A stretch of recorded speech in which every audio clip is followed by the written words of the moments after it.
Welcome to podcast series for revision of accounting standards. These podcasts are designed by Mori classes. In today's episode, we are going to discuss about Introduction to Accounting Standards, which is chapter for CA Intermediate Examination. Generally Accepted Accounting Principles, or GAAP, are a common set of accounting standards that businesses follow when preparing financial statements.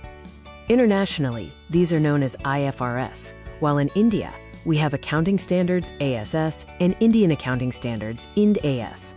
Accounting Standards, or ASs, are policy documents issued by the government.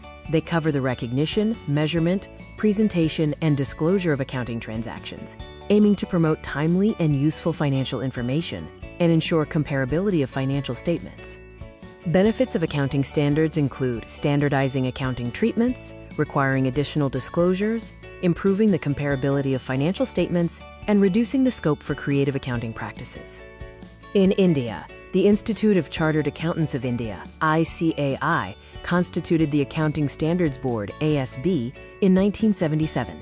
The ASB, while independent, recommends standards to the Ministry of Corporate Affairs, MCA, which then outlines the applicable accounting standards for companies. The first 5 steps of the ASB process involve identifying areas, constituting study groups, preparing and circulating drafts to various bodies, ascertaining their views, and finally, issuing an exposure draft for public comments. The final steps include considering comments on the exposure draft, modifying the draft if necessary with the ICAI Council, and finally issuing the AS. For non-corporate entities, ICAI issues the standards, while for corporate entities, the MCA issues them in consultation with NFRA. The ICAI initially issued 29 accounting standards. However, with the withdrawal of AS6 and AS8, there are now 27 effective accounting standards. These standards ensure compliance with GAAP and have seen revisions to align with IND-AS.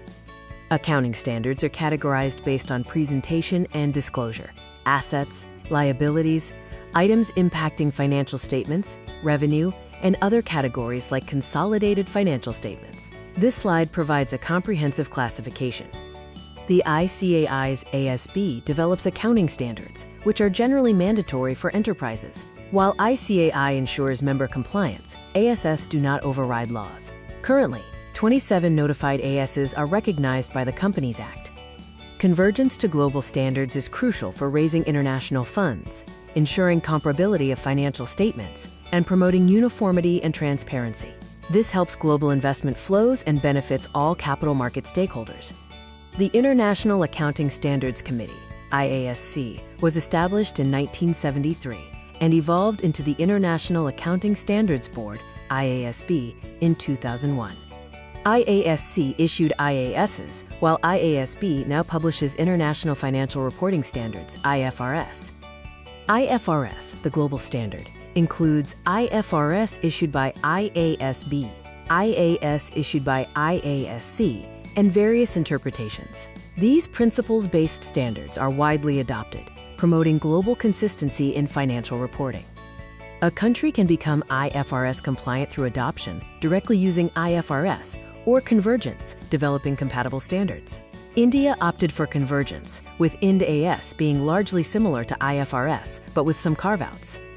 IFRS compliance offers many benefits, including improved investor confidence, enhanced comparability across entities, simplified group consolidation, global acceptability of financial statements, and increased transparency. India chose convergence over adoption, formulating IND-AS to align with IFRS, but with carve-outs for deviations due to economic conditions, and carve-ins for additional guidance. If deviations are due to terminology changes and/or removed options, then they are not considered as carve-outs. India aims for IFRS compliance due to globalization. ICAI, NFRA, and regulators work to integrate IFRS with Indian laws, leading to 2 sets of accounting standards. IND-AS converged with IFRS and existing notified AS. IND-AS are IFRS converged standards issued by the Indian central government under ASB and NFRA supervision. They are named similarly to IAS, with 100 added to IFRS numbers, driven by globalization and the need for transparency.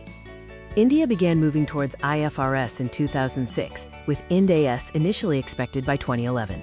After postponements, the company's Indian Accounting Standards Rules 2015 were issued, allowing voluntary adoption from April 2015 and mandatory from April 2016.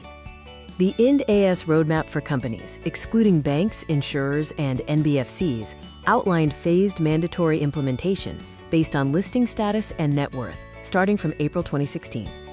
Applicability of IND ASs is mandatory and irreversible once the conditions for applicability are satisfied. Companies listed on SME exchanges continue with existing ASs unless they choose otherwise. Companies not covered by this roadmap shall continue to apply ASs.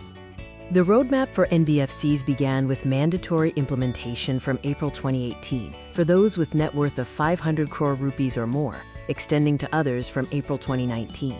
Smaller NBFCs continue with existing ASs, and voluntary adoption is not permitted. For banks, IND AS implementation was deferred from April 2018 to April 2019 and then further deferred. Insurers also had their implementation deferred from April 2018 to April 2020 and then till further notice. UCBs and RRBs are exempt.